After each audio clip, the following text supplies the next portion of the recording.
ये लोग हार गए हैं, ये सरकार जाने वाली है और बाबा जी भी मठ जाने वाले हैं। इनके नेता कितना झूठ बोलते हैं। इनके जो छोटे नेता हैं वो छोटा झूठ बोल रहे हैं और जो बड़े नेता हैं वो बड़ा झूठ बोल रहे हैं और जो सबसे बड़े नेता हैं वो सबसे बड़ा झूठ बोल रहे हैं। बताओ, उनके मुंह पे ताला लग गया।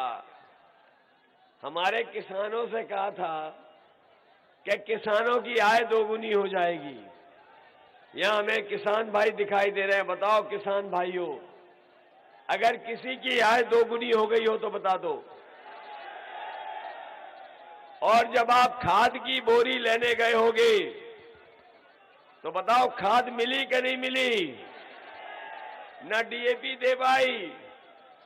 और आपने अपने खाद की बोरी को देखा होगा तो 5 किलो की चोरी हो गई कि नहीं हो गई? हमारे किसानों को अपने खेतों की रखवाली करनी पड़ रही है। रात रात जगना पड़ रहा है।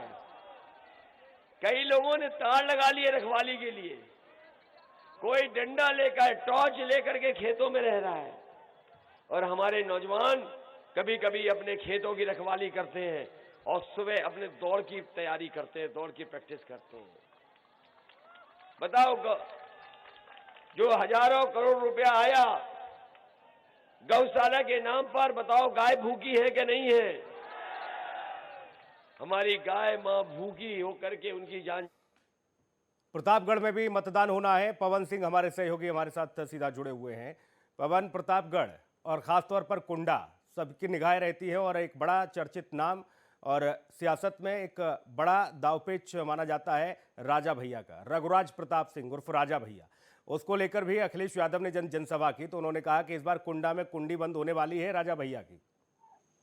जी सुनील जी, देखिए, पहले वहाँ पे कंडीशन ये था कि वहाँ पे कोई प्रचार करने वाला व्यक्ति नहीं होता था, लेकिन गुलशन यादव जब से प्रत्याशी बनाए गए हैं तब से लोग मुखर होकर राजा के खिलाफ प्रचार करना, कैंपेनिंग करना शुरू कर दी। ये एक बड़ी चीज प्रतापगढ़ के कुंडा विधानसभा में देखने को मिल रही है। लोगों के अंदर से जो डर था वो डर भी खत्म होते दिखाई पड़ा। सुनील जी, डर तो खत्म होता दिखाई दे रहा है। ऐसे में जो राजनीति का स्तर है वो सीधा व्यक्तिगत तौर पर भी अब कटाक्ष होते नजर आ रहे हैं।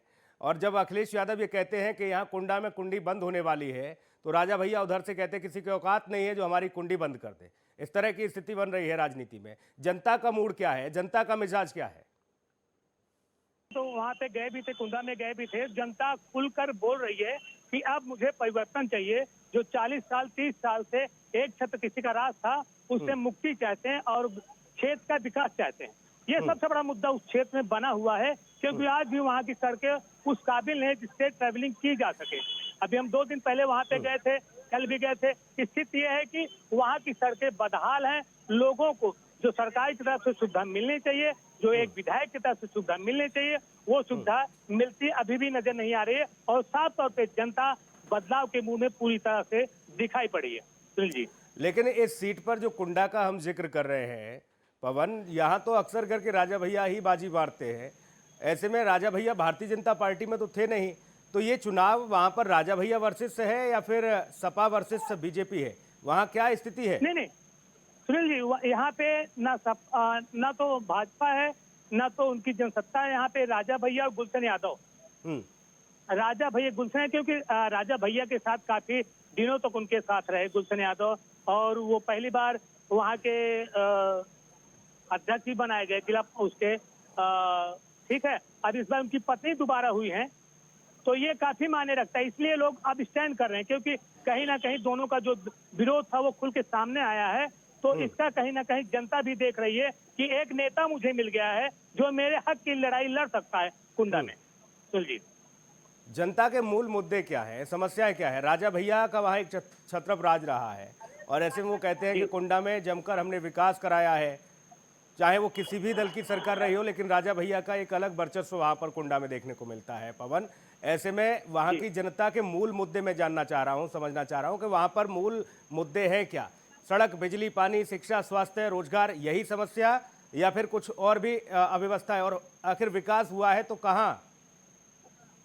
विकास अगर विकास देखा जाए तो उनके बेटी के आसपास का हुआ है, जो एक बड़ा इलाका गंगा का किनारा भी पड़ता है कुंडा में। तो जो और गांव है वो विकास से काफी छूटे हैं।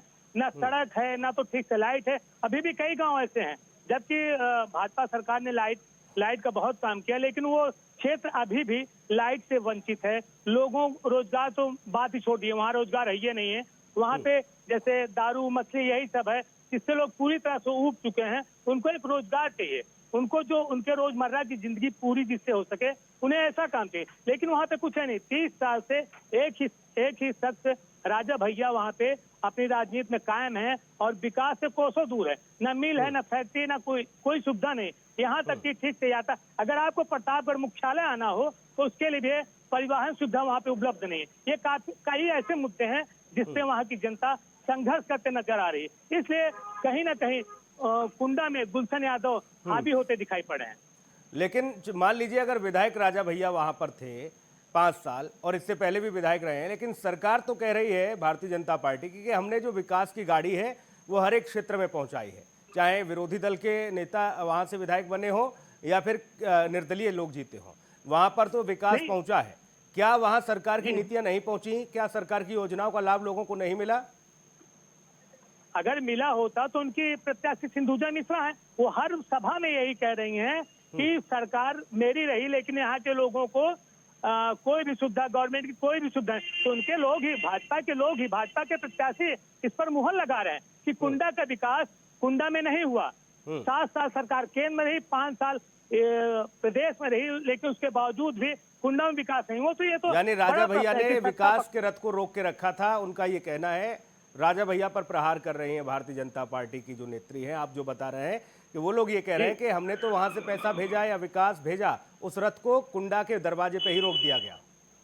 पवन जी नहीं, वो उनका कहना क्या, देखिए कहने और धरातल पे जब उतरे कोई काम हो तब तो दिखाई पड़ता। जब धरातल पे उनके कोरे कागज में तो कई घोड़े दौड़ रहे हैं, ये विकास हुआ, वो विकास हुआ, यहाँ पे ये योजनाएं चली, लेकिन ऐसा धरातल में, कुंडा के धरातल पे ऐसा विकास दिखाई नहीं पड़ा। और यही कारण है कि जनता इस बार उनसे नाराज दिखाई पड़ी। अभी कल मैं कुंडा में ही था, नरई चौराहा था, बाबागंज विधानसभा, उनके सहयोगी विधायक भी हैं विनोद सरोज जी, उनके क्षेत्र में उन्हें कहना पड़ा था कि इस बार मेरी लाज बचाइए।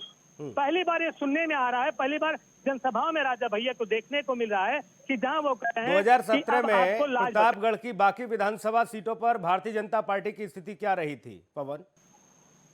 पिछली बार तो ठीक रही, क्योंकि पिछली बार अगर पट्टी में देखा, पट्टी में भी जहां राजेंद्र प्रताप मोती सिंह कैबिनेट मंत्री हैं वो वहां पे काबिज रहे, और धीरज ओझा रानीगंज में रहे भाजपा के। विश्वनाथगंज विधानसभा में 2 बार से अपना दल भाजपा के ही लोग काबिज रहे। लेकिन इस बार की जो समीकरण, इस बार की जो राजनीति है कुछ अलग है।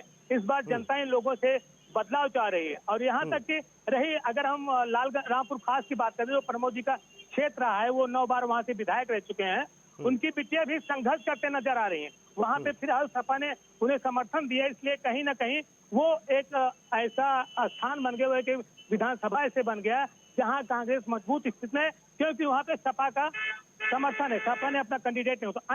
अन्य विधानसभाओं की स्थिति बहुत स्थिति खराब चल रही भाजपा की।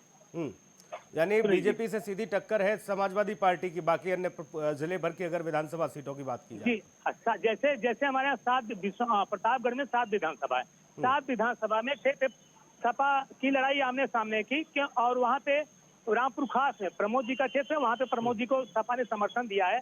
तो अगर 7 सीटों की बात की जाए तो 7 सीटों पे भाजपा और सपा आमने सामने की लड़ाई लड़ रही है। और ये कोई आकलन नहीं लगा सकता है कि इस बार भाजपा रिपीट होगी या कि कोई और आएगा। लेकिन हाँ, ये जरूर माना जा रहा है कि 7 विधानसभा में इस बार कम से कम 5 सीटों पर सपा जीत दर्ज करने जा रही है। बहुत शुक्रिया जानकारी के लिए।